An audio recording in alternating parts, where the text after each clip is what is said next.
Work visa form D और family reunion visa form D change हो गए हैं, उसका फॉर्मेट चेंज हो गया। सबसे पहले तो ये कि हमें ये पता कैसे चलेगा ये चेंज हुआ है और इसमें क्या चेंजिंग्स आई हैं। उसके लिए हम गूगल पर जाएंगे और हम देखेंगे हमारा जो वीज़ा फॉर्म डी है जो हमारी साइट पर पड़ा है, हमारी जो एम्बेसी की वेबसाइट पर पड़ा है, हम उसको ओपन करते हैं। हम देखते हैं कि क्या वहाँ पर फॉर्म है जो वो चेंज हुआ है। वहाँ पर जो फॉर्म पड़ा है हमने यहाँ पर लिख लिया Italian visa form D for Pakistani, and यहाँ पर जो है वो हमारा फॉर्म शो हो गए हैं। यहाँ पर इटालियन नेशनल्स के लिए भी हैं, यानी कि जो शेंजन एरिया नेशनल होते हैं उनके लिए भी हैं, और जो वीज़ा जिनके पास लाइक जो फैमिली रियूनियन के लिए अप्लाई करते हैं, जिनके पास अभी पासपोर्ट नहीं है नेशनल्स के लिए, उनके लिए भी है। ठीक है, तो यहाँ पर हम ये ओपन करते हैं। ये जो फॉर्म है ये नेशनल्स के लिए है, तो हमें ये नहीं चाहिए फ़िलहाल, हमें दूसरा, हम फॉर्म डी की बात कर रहे हैं, हम उसको देखते हैं। तो इसके बाद जो फॉर्म डी है यहाँ पर उसके क्लॉजेस देखते हैं कि वो उसमें क्या क्या है और क्या चेंजिंग्स आई हैं।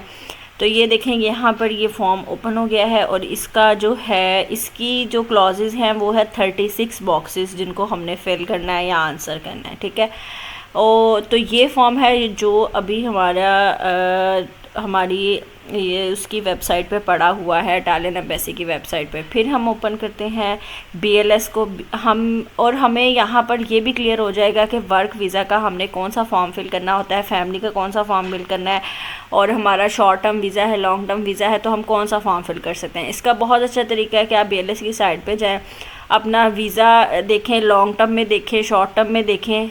शॉर्ट टर्म में विज़िट वीज़ा आ जाते हैं जो 90 या 90 दिन से कम के हों, क्योंकि जो अगर आपका वर्क परमिट भी है तो भी आपका 6 माह का कम से कम है, तो इसलिए आपने वीज़ा फॉर्म डी ही फिल करना है, वीज़ा फॉर्म सी आपने फिल नहीं करना। और यहाँ पर जाके आप निकाल सकते हैं। फॉर एग्ज़ाम्पल हम यहाँ पे वर्क को ओपन करते हैं तो ये देखिए यहाँ पे लिखा हुआ है कि 90 या 90 दिन से कम का, 90 या 90 दिन से कम का वर्क तो नहीं होता हमारा, ये हमारा या तो विज़िट होगा या कॉन्फ्रेंस होगा या फिर कोई मीटिंग होगी, तब हमने ये वाला फॉर्म फिल करना है। लेकिन अगर हमारा लॉन्ग टर्म वीज़ा है, जैसे कि 6 महीने, 9 महीने, साल, 2 साल, फैमिली रियूनियन, जितना भी, वो उसके लिए हमने वीज़ा फॉर्म डी ही फिल करना है। यहाँ से आप फॉर्म पे क्लिक करें तो आपको क्लियर हो जाएगा आपने एग्जैक्टली फॉर्म कौन सा फिल करना है। फिर उसके बाद हम आ जाते हैं यहाँ पर कि फैमिली रियूनियन का फॉर्म सेपरेट होता है और वर्क का सेपरेट होता है। ये हमें कैसे पता चलेगा?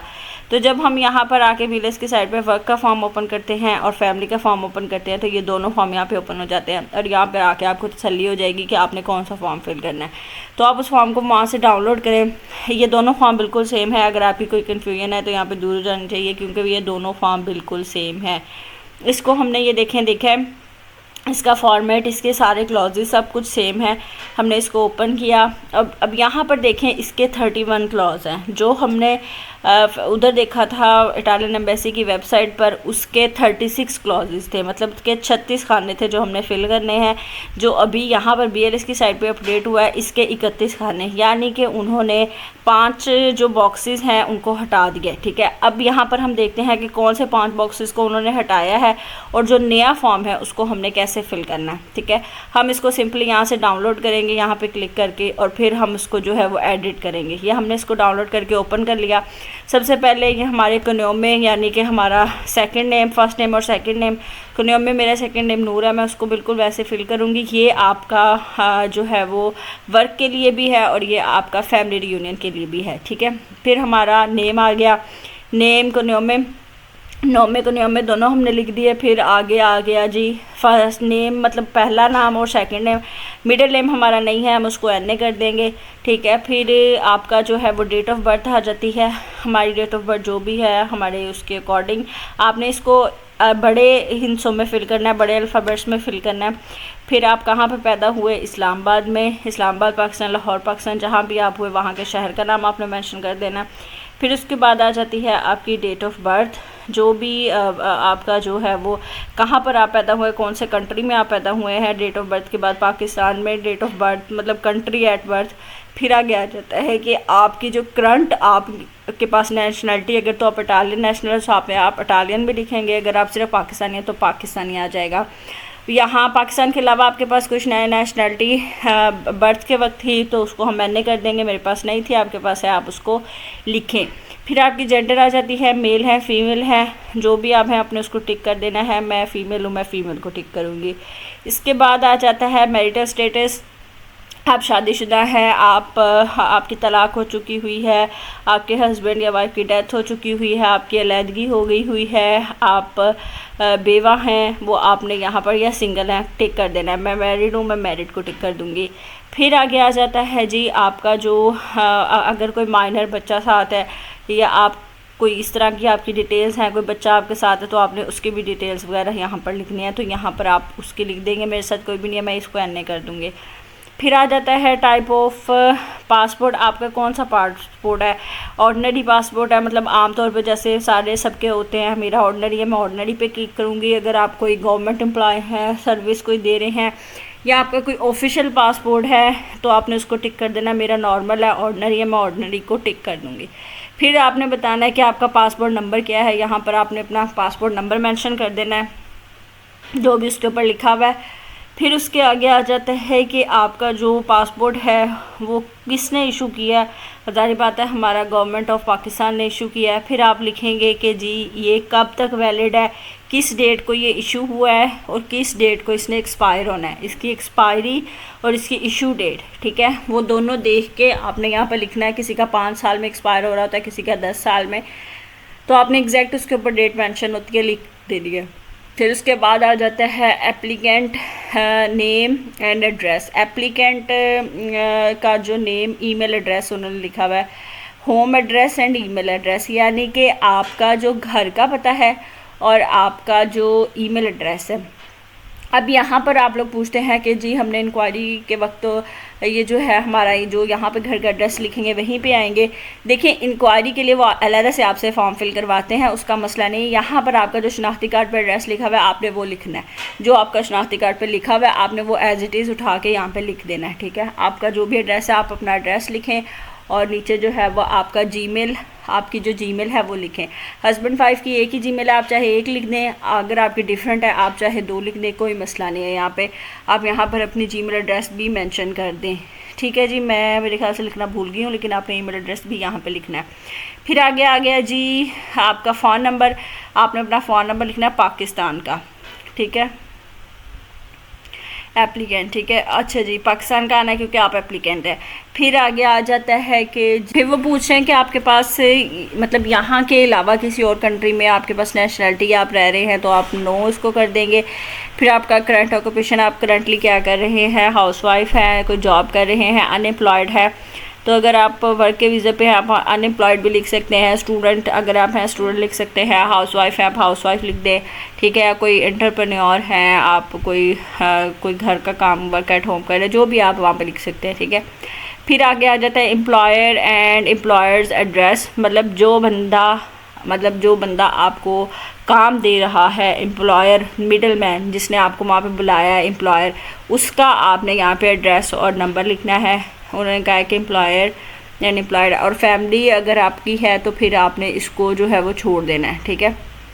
फैमिली के लिए आपने एन कर देना है, और आपने अगर वर्क पर जाना है तो आपने यहाँ पर जिसने आपको रोलास्ता दिया है तो आपने उसकी डिटेल्स वगैरह यहाँ पर मेंशन कर देनी है, ठीक है। जो भी उसका एड्रेस है और जो भी डिटेल्स हैं वो आपने एग्जैक्ट उससे मांग के और यहाँ पर मेंशन कर देनी है, ठीक है। तो फिर इसके बाद आ जाता है जी मेन पर्पस ऑफ एंट्री, मतलब जो आप किस वीज़ा पे आ रहे हैं, ठीक है। आपके वीज़ा की टाइप क्या है, फैमिली रियूनियन है तो आपने फैमिली रियूनियन को करना है, स्पोर्ट्स है, स्टडी है, रेजिडेंस है, डिप्लोमेटिक है, जो भी आपका है, मेडिकल कोई कंडीशन है, सेल्फ एम्प्लॉयर है। हमने जो है वो हमारा फैमिली रियूनियन है, हम फैमिली रियूनियन को टिक करेंगे। आपका अगर वर्क है तो आपने अदर को टिक करके आगे लिख देना है seasonal work permit, non seasonal work permit. आपका अगर जो है वो दूसरा है, थर्ड जो कैटेगरी होती है उसका है, तो फिर आपने जो भी आपकी कैटेगरी है, डिप्लोमेट है, जो भी है, आपने वो यहाँ पर बस कर देना है, ठीक है। हाउस होल्ड के लिए आप जा रहे हैं तो आपने वो अपना यहाँ पर अदर पर टिक करके सामने अपनी वीज़ा टाइप मेंशन कर देनी है। फिर उसके आगे आ जाता है योर डेस्टिनेशन इन इटली, आपने कौन सी सिटी में जाना है। मैंने मिलान में जाना है, मैं यहाँ पे मिलान लिख देती हूँ। आपने जिस भी सिटी में जाना है आपने वो सिटी यहाँ पे लिख देना है। फिर आगे आ जाता है Schengen state of first country, मतलब अगर आपने किसी और शेंजन स्टेट में, मतलब जितने भी कंट्रीज़ आते हैं उसमें से किसी में जाना है। हमने नहीं जाना, हमने डायरेक्टली बस इटली ही जाना, तो हम इटली मेंशन कर देंगे। अगर आपने कहीं और जाना है तो आपने वो लिख देना। आपकी कितनी एंट्रीज़ हैं, मोस्टली वर्क परमिट पर एक ही एंट्री होती है तो आप इसको एक ही करेंगे, लेकिन जो फैमिली होता है उस पर मल्टीपल एंट्रीज़ होते हैं तो हम मल्टीपल एंट्रीज़ को टिक कर देंगे। आपने अपने हिसाब से करना है, वर्क वालों ने। फिर आगे आ जाता है कि कितनी देर का आपका वीज़ा है, कितनी देर का वो है। हमारा फैमिली वालों का 1 साल का होता है, 365 डेज़। अगर आपका 6 महीने का है तो आपने 6 महीने के दिन काउंट करके यहाँ पे लिख देने हैं। अगर आपका 180 प्लस या 180 185 इस तरीके से जितना भी ईयर्स आपका वीज़ा है 9 मंथ का है तो आपने वो लिख देने हैं। फिर उन्होंने कहा है कि आपकी अराइवल डेट, किस डेट को आप जाएंगे, आप यहाँ पे लिख दें एज़ सून एज़ पॉसिबल, जब तक आपको जल्दी से जल्दी वीज़ा मिलेगा आप चले जाएंगे।